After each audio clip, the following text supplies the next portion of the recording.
Preposition ব্যবহারের ক্ষেত্রে আমাদের যেই সমস্যাটা আমরা সবচেয়ে বেশি ভুগি তা হলো এই ডিসকাসের পরে আমরা কি করি অ্যাবাউট ব্যবহার করে দিই। লক্ষ্য করুন এখানে রেড কালার লেখা আছে, ভুল ভুল।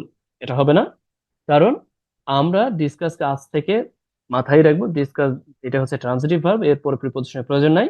ডিসকাস মানেই হচ্ছে টক অ্যাবাউট, এটা আমরা মাথায় রাখবো, জাস্ট হয়ে গেল। মানে একটা ব্যতিক্রম, মানে এটা আমাদের জানা হয়ে গেল। বাট যখন আমরা লক্ষ্য করব যে ডিসকাসকে, এই যে ডিসকাসকে যখন নাউন হিসেবে ব্যবহার করব, তখন কিন্তু আমাদের আবারও অ্যাপ্রোপ্রিয়েট বা যথোপযুক্ত প্রাসঙ্গিক প্রিপোজিশন ব্যবহারের প্রয়োজন হবে। যেমন দেখুন, I will discuss the topic, তখন কিন্তু আমি প্রিপোজিশন ব্যবহার করছি না। কিন্তু যখন আমি বলবো যে I will make a discussion, তার মানে হচ্ছে আমি নাউন করেছি। যখন আমি এই ভার্বটিকে নাউন হিসেবে ব্যবহার করব, তখন আমাদের প্রিপোজিশন ব্যবহারের প্রয়োজন হবে, সেটা প্রাসঙ্গিক ক্রমে। এরপর লক্ষ্য করুন ইনভেস্টিগেট, এটাই আমাদের মেজর প্রবলেম। এগুলো নিয়ে কিন্তু আমরা ভুগি যে আসলে ইনভেস্টিগেট ইনটু আমরা সবসময় বসাই দিই, কিন্তু এটা ভুল। কি হবে? Investigate the case. এখন বলতে পারেন কেন? দেখুন, ইনভেস্টিগেট মানি হচ্ছে লুক ইনটু। এটা মুখস্থ করুন, একটু ব্যতিক্রম, আপনাকে একটু মুখস্থ করতে হবে। এটা কিন্তু আহামরি না, হাজার হাজার ব্যাপার, হাজার হাজার শব্দ নাই যে সেগুলো আপনাকে বিভ্রান্ত করবে। এগুলো তো নির্দিষ্ট অল্প কিছু। এরপর দেখুন মেট, যদিও মেটের পরে আমরা উইথ ব্যবহার করতে পারি, মানে এটা উভয় আছে। লক্ষ্য করুন মিটের পরে ফর্মাল অর্থে সাধারণত অনেকের সাথে, মানে প্রেসিডেন্টদের সাথে, অনেকের সাথে মিটিং করা অর্থে উইথ ব্যবহার করতে পারি।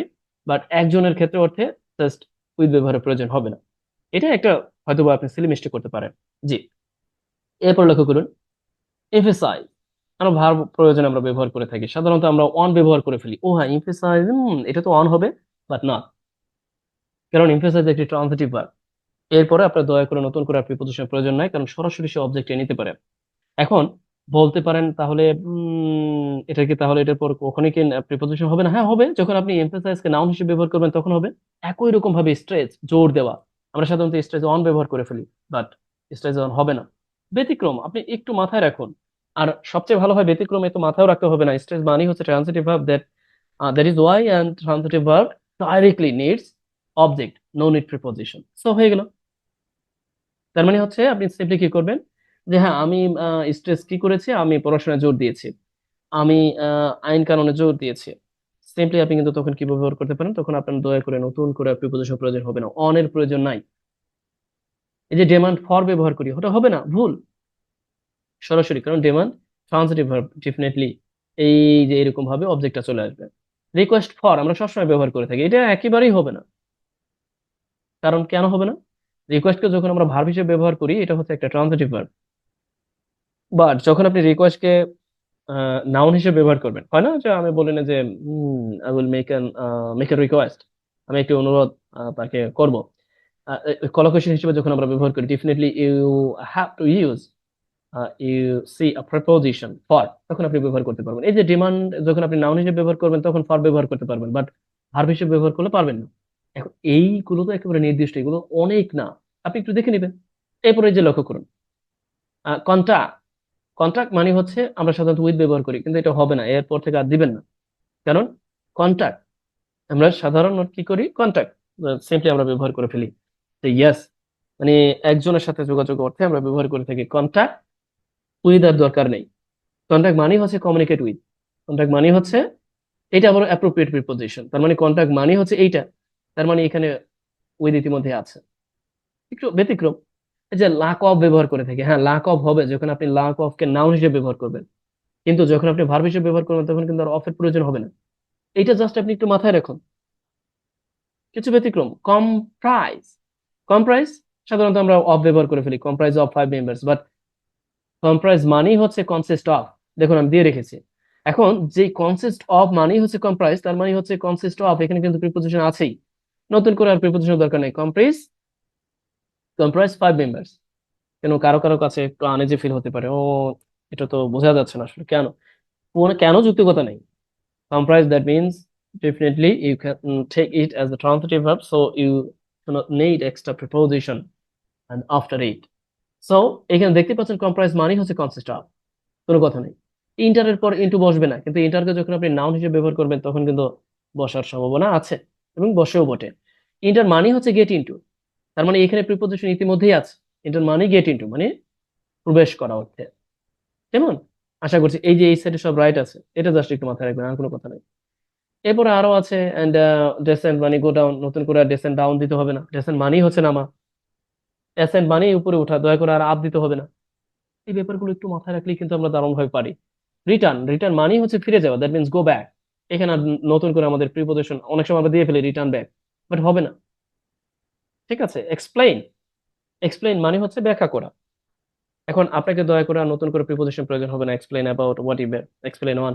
অ্যান্সার আমরা সবসময় টু ব্যবহার করি। হ্যাঁ, টু হবে যখন আপনি অ্যান্সারকে নাউন হিসেবে ব্যবহার করবেন, বাট এছাড়া কিন্তু টু হবে না।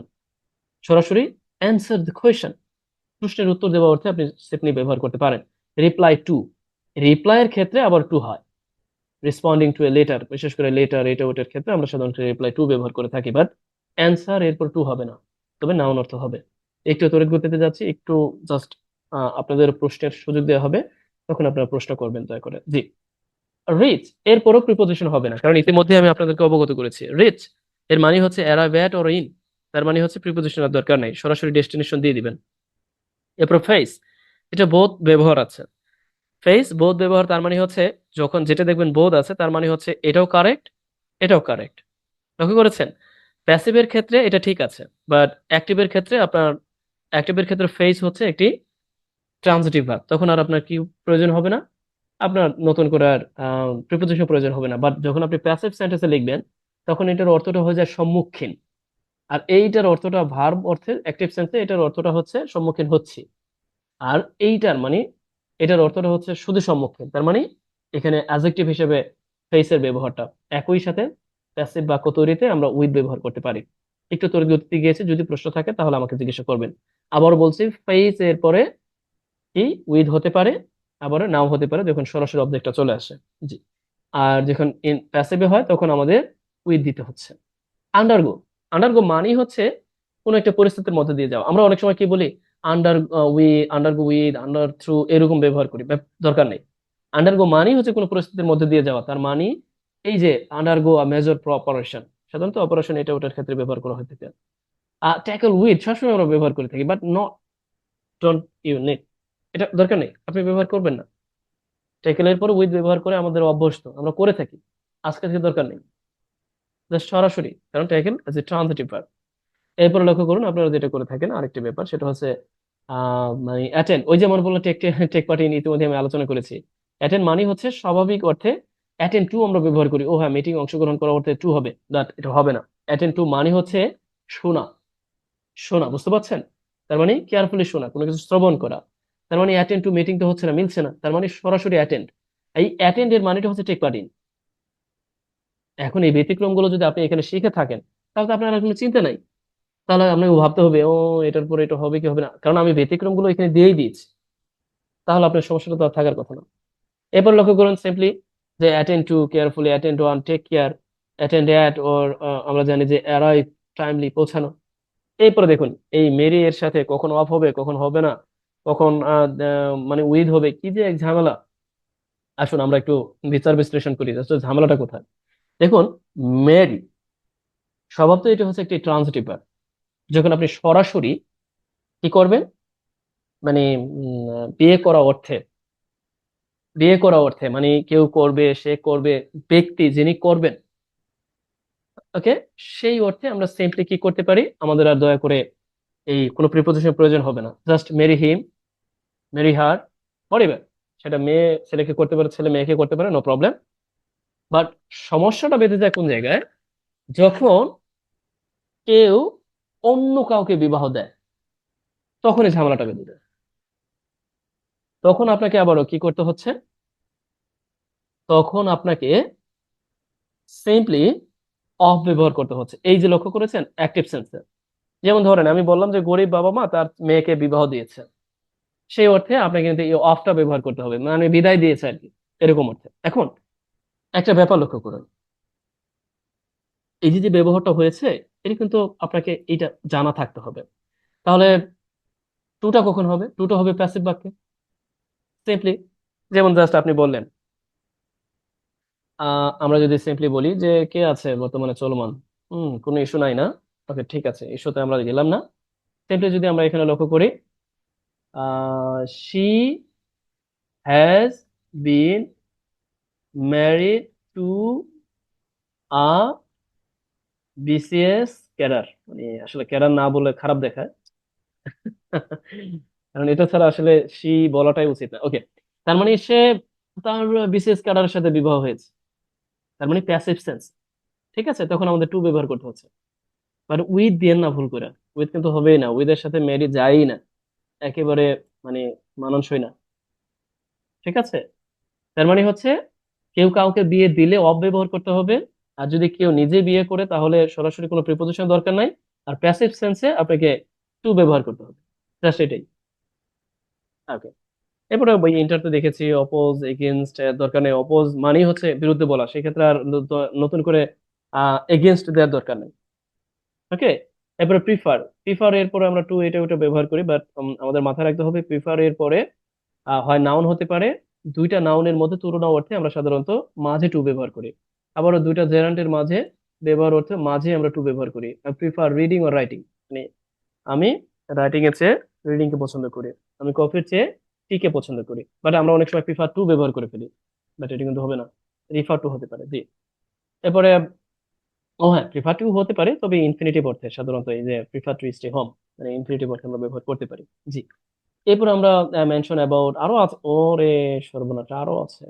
জি, আমি শেষ করে ফেলি, নো প্রবলেম, যেহেতু আমরা শুরু করছি। এক্সপ্লেইন, এটা আর দরকার নেই। ওকে, এইটা একটু জরুরি ব্যাপার। কনসাল্ট, এই দুটাই হয়। কনসাল্ট মানে হচ্ছে পরামর্শ নেওয়া। ঠিক আছে, তখন আর আপনাকে প্রিপোজিশনের প্রয়োজন হবে না। হয় না যে সরকার কি বিভিন্ন আন্তর্জাতিক, ডোমেস্টিক, আন্তর্জাতিক বিভিন্ন কোম্পানির কাছ থেকে পরামর্শ নিয়েছে।